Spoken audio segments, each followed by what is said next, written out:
Hello बच्चों, चलिए प्रश्न को पढ़ते हैं।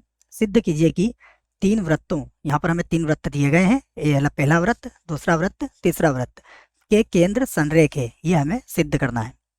प्रश्न को हम हल करेंगे, परंतु उसके पहले मुख्य अवधारणा लिखेंगे। तो प्रश्न के लिए मुख्य अवधारणा, मुख्य अवधारणा में हम वृत्त का समीकरण लिखेंगे, जो कि व्यापक रूप में होगा।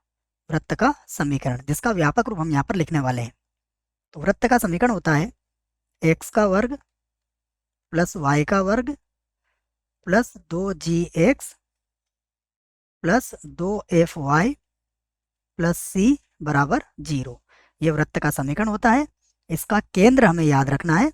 केंद्र, इसका केंद्र होता है -g, -f।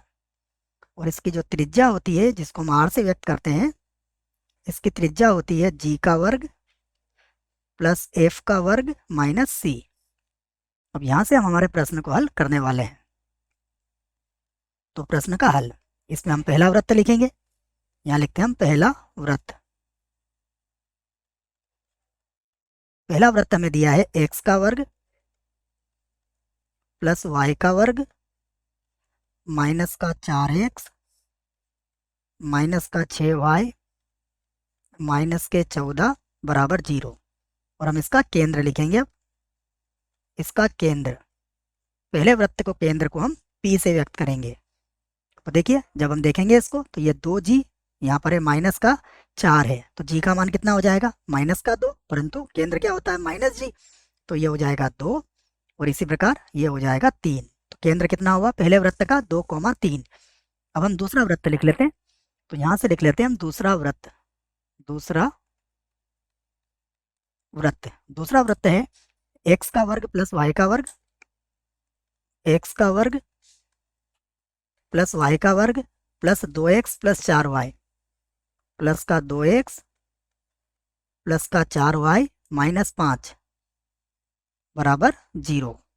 इसका भी हम क्या करेंगे? केंद्र लिख लेंगे। तो इसका केंद्र,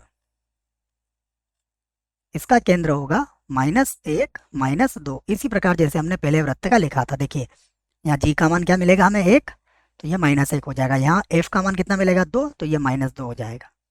अब तीसरा वृत्त लिख लेते हैं। तीसरा वृत्त, तीसरा वृत्त हमें दिया गया है एक्स का वर्ग प्लस वाई का वर्ग, एक्स का वर्ग प्लस वाई का वर्ग माइनस का 10x माइनस का 10x माइनस का 16y माइनस के 16y प्लस का 4, और प्लस का 4 नहीं 7 है, बराबर 0। और इसका भी केंद्र लिख लेंगे हम। इसका लिख लेंगे केंद्र। इसका केंद्र देखिए, ये 10 और यहाँ -16 है, तो g का मान कितना होगा? -5, और f का मान कितना होगा? -8। तो केंद्र क्या हो जाएगा? 5,8।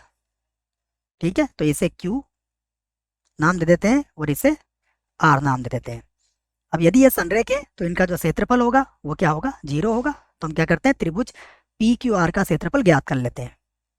तो त्रिभुज PQR का क्षेत्रफल यहाँ पर हम ज्ञात करेंगे, जिसके लिए सूत्र क्या होता है हमारे पास? जिसके लिए सूत्र होता है हमारे पास 1/2। और उसके बाद यहाँ पर आ जाएगा पहला बिंदु। पहला बिंदु क्या है हमारे पास? 2,3, तो इसे लिख लेंगे 2,3। उसके बाद बिंदु क्या है हमारे पास? यहाँ पर -1 -2। उसके बाद है 5, 8, 5, 8 और 1, 1 और 1। और इसे हल कर लेंगे। तो ये होगा 1/2। देखिए, पहली पंक्ति और पहला स्तंभ को यहाँ से हटाना पड़ेगा। तो यहाँ होगा -2 -8। उसके बाद -3। पहली पंक्ति और दूसरा स्तंभ को यहाँ से हटाएंगे, तो -1 और माइनस का हो जाएगा 5।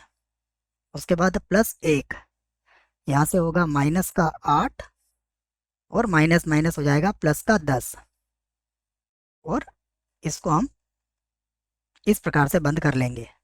तो त्रिभुज PQR का क्षेत्रफल बराबर त्रिभुज PQR का क्षेत्रफल बराबर 1/2। अब इसे हल कर लेते हैं। तो ये हो जाएगा हमारे पास, सबसे पहले हमने 2 नहीं लिखा है क्या, यहाँ पर 2 लिख लेते हैं। यहाँ पर 2 नहीं लिखा था हमने, ठीक है। 2 2 की सीध में पंक्ति और इससे हटाया था, तो -2 -8, ठीक है। तो यहाँ पर आ जाएगा बराबर 1/2। तो देखिए 8 और 2 10 हो जाएगा, तो 10 का 2 से गुणा करोगे तो ये हो जाएगा -20, -20। यहाँ देखिए 5 और 1 6 हो जाएगा, 6 का 3 से गुणा करेंगे तो ये हो जाएगा +18, +18।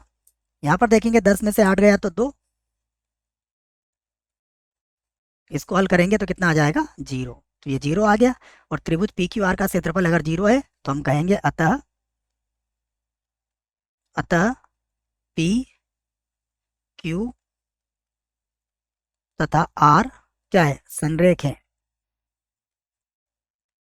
संरेख है। यहाँ पर लिख देंगे सिद्ध हुआ, सिद्ध हुआ। मुझे आशा है बच्चों प्रश्न का उत्तर समझ में आया होगा। धन्यवाद।